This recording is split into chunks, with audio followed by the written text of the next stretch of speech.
Fenomena wisuda TK, SD sampai SMA tuai kritik, dinilai jadi ajang cari duit. Wisuda seperti yang kita tahu erat kaitannya dengan prosesi sakral yang dilewati mereka setelah lulus jenjang perguruan tinggi. Untuk bisa mencapai ke tahap itu sendiri dibutuhkan proses yang tidak mudah. Selain perjalanan perkuliahan yang panjang menyita pikiran dan tenaga, ada juga proses pengerjaan skripsi atau tugas akhir dengan segala drama di dalamnya. Makanya tidak heran kalau para orang tua di luar sana akan bahagia bukan main kalau anak-anaknya bisa memakai toga di acara wisuda. Namun berbeda dengan fenomena wisuda kali ini, yang diselenggarakan di tingkatan anak TK, sekolah dasar, sekolah menengah pertama hingga sekolah menengah atas, semakin marak hingga menuai kritikan dan kecaman dari publik. Berikut fakta-faktanya. 1. Fenomena wisuda menyulitkan orang tua. Fenomena baru ini dianggap justru menyulitkan para orang tua siswa lantaran hampir di setiap sekolah melaksanakan perayaan kelulusan mahasiswa, wisuda anak TK, SD, SMP hingga SMA, yang biayanya tetap dibebankan kepada mereka. Bahkan ketika pandemi sekolah-sekolah tidak surut menggelar wisuda, mereka tetap saja menggelar wisuda secara virtual. Untuk bisa melewati proses wisuda ini, ternyata tidak sedikit orang tua yang merasa terbebani dengan biaya yang harus dikeluarkan, mulai dari menyewa toga, bayar jasa make up, bikin atau beli sewa kebaya dan jas orang tua dan lain-lain. Padahal anaknya baru juga lulus, bahkan perjalanannya masih begitu panjang. Uang yang seharusnya bisa buat tambah-tambah biaya masuk tingkatan pendidikan selanjutnya justru jadi terbuang buat hal yang sebenarnya tidak perlu. 2. Banyak yang menolak agenda wisuda.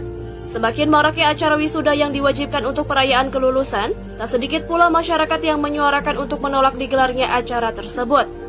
Beberapa hari terakhir bahkan jagat media sosial dihebohkan dengan seruan dan ajakan kepada orang tua yang memiliki anak di tingkat TK, SD, SMP hingga SMA menolak agenda wisuda dan perpisahan.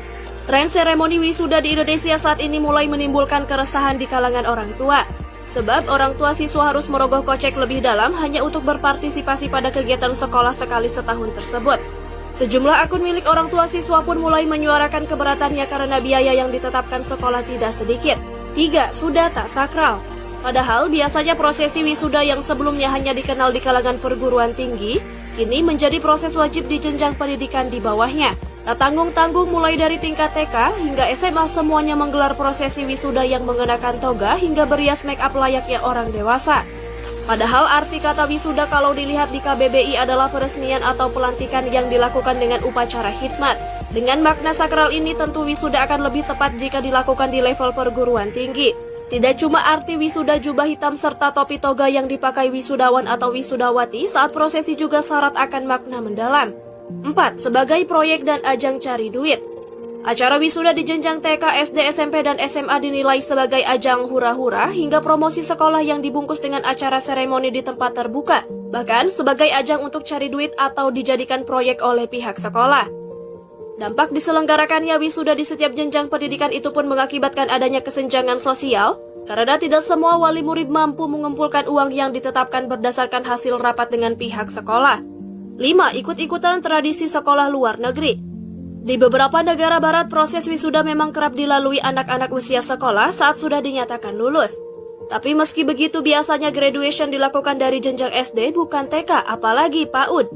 Nah, sekolah-sekolah bertaraf internasional di Indonesia kebanyakan mengadopsi budaya ini, yang mana akhirnya ditiru oleh setiap sekolah di seluruh jenjang pendidikan di Indonesia.